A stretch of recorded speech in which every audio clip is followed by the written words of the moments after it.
दवाओं पर क्या होता है, क्या अंतर होता है। लेकिन एक जगह पर उसी बीमारी की दवा 1.5 रुपए में मिल रही है, वहीं दूसरी जगह पर 35 से 40 रुपए में।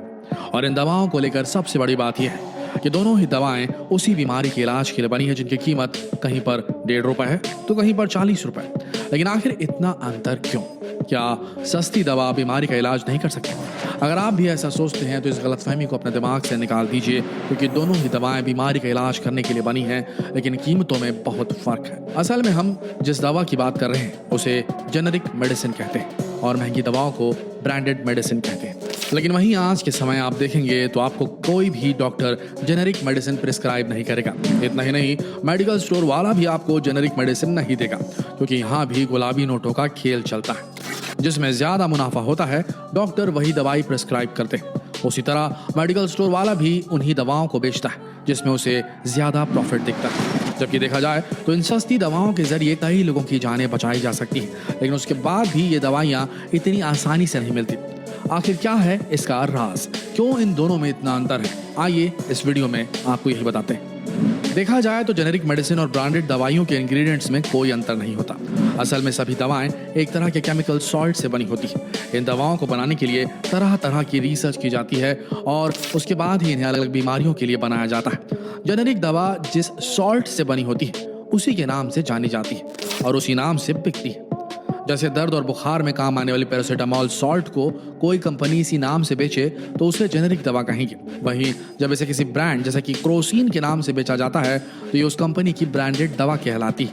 लेकिन इसमें सबसे बड़ा अंतर यह है कि सर्दी, खांसी, बुखार और बदन दर्द जैसी रोजमर्रा की दिक्कतों के लिए जो दवा महज 10 पैसे से लेकर 1.5 रुपए प्रति टैबलेट में मिलती है, वहीं जब कोई ब्रांडेड कंपनी इसे अपने नाम से बेचती तो इस दवा की कीमत 35 रुपए से 40 रुपए तक पहुंच जाती है। ऐसी कई जानलेवा बीमारियां हैं जिनकी जेनेरिक मेडिसिन बहुत ही कम कीमतों में आती है, लेकिन जब यही दवाएं कोई ब्रांडेड कंपनी बनाती है, उस पर शोध करती, रिसर्च करती, तो उसे बनाने के बाद कंपनी उस पर 15 से 20 साल के लिए पेटेंट ले लेती है और फिर उस दवा को बेचने के लिए मेडिकल रिप्रेजेंटेटिव रखे जाते हैं, सेल्स पर्सनल रखे जाते हैं। इनकी मार्केटिंग पर अच्छा खासा पैसा खर्च किया जाता है और इसी वजह से ये दवाएं इतनी महंगी हो जाती हैं। लेकिन अगर यही दवाएं इन खतरनाक बीमारियों के लिए जेनेरिक में उपलब्ध होती तो कहानी कुछ और ही होती।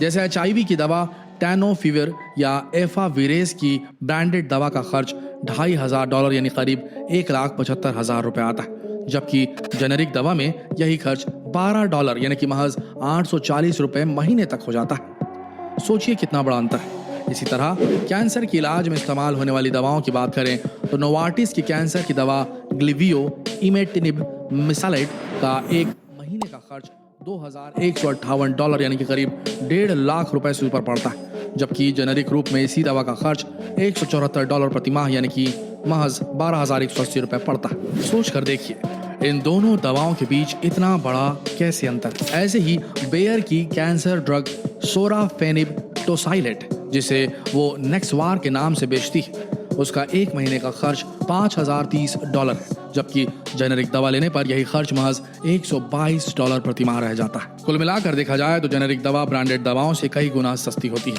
लेकिन इनका सस्ता होने का एक और बहुत बड़ा कारण है। कारण यह है कि जेनेरिक दवाओं की कीमत को सरकार तय करती है, वहीं ब्रांडेड दवा बनाने के लिए कंपनियां इस पर रिसर्च करती हैं, पेटेंट लेती है और विज्ञापनों पर भारी भरकम खर्च करती हैं और इसी प्रचार प्रसार की वजह से ब्रांडेड कंपनियों की दवाइयां इतनी महंगी होती हैं। लेकिन अगर हर जगह पर जेनेरिक दवा आसानी से मिलने लगे तो ये उन लोगों के लिए संजीवनी का काम करेगी जिन लोगों की मौत महंगी दवाओं की वजह से हो जाती है। क्योंकि भारत में ऐसे कई लोग हैं जिनकी आर्थिक स्थिति ऐसी नहीं है कि वो अपनी बीमारी का इलाज के लिए इन ब्रांडेड दवाइयों का सेवन कर सके। और अगर आप भी जेनेरिक दवाओं को हासिल करना चाहते हैं तो आपको बता दें कि bureau of pharma PSUs of India BPPI पर प्रधानमंत्री जन औषधि योजना PMBJP को लागू करने की जिम्मेदारी। इसमें दवाओं को कम कीमत पर मुहैया कराया जाता है।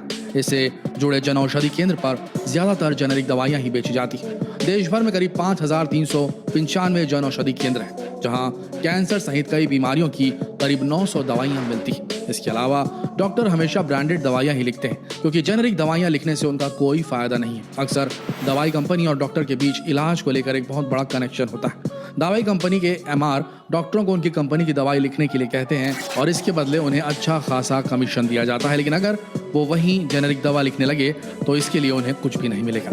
यही वजह है कि डॉक्टर जेनेरिक दवाई लिखने से परहेज करते हैं। लेकिन अब हमारे भारत की सरकार ने इस पर ध्यान देना शुरू कर दिया है और अब सरकार मरीजों को सस्ती दवाइयां उपलब्ध करवाने के लिए कानून में संशोधन की तैयारियां कर रही है। इसके बाद डॉक्टर्स को मरीजों के लिए सिर्फ जेनेरिक दवा लिखनी होगी, ना कि किसी विशेष ब्रांड या कंपनी की। लेकिन इसके बाद भी कोई गारंटी नहीं कि मरीजों को सस्ती दवा मिलेगी, क्योंकि इस संशोधन के खिलाफ डॉक्टर है। ज्यादातर डॉक्टर सरकार की इस योजना का विरोध कर रहे हैं, क्योंकि उन्हें लगता है कि ऐसे किसी कानून के लागू होने के बाद दवा से जुड़ी सभी पावर्स केमिस्ट के हाथों में चली जाएंगी। डॉक्टरों का मानना है कि जेनेरिक दवा लिखने के बाद केमिस्ट तय करेगा कि मरीज को कौन सी दवा देनी है। ऐसी स्थिति में वो दवा की गुणवत्ता की परवाह किए बिना वही दवा देगा जिसकी बिक्री से उसे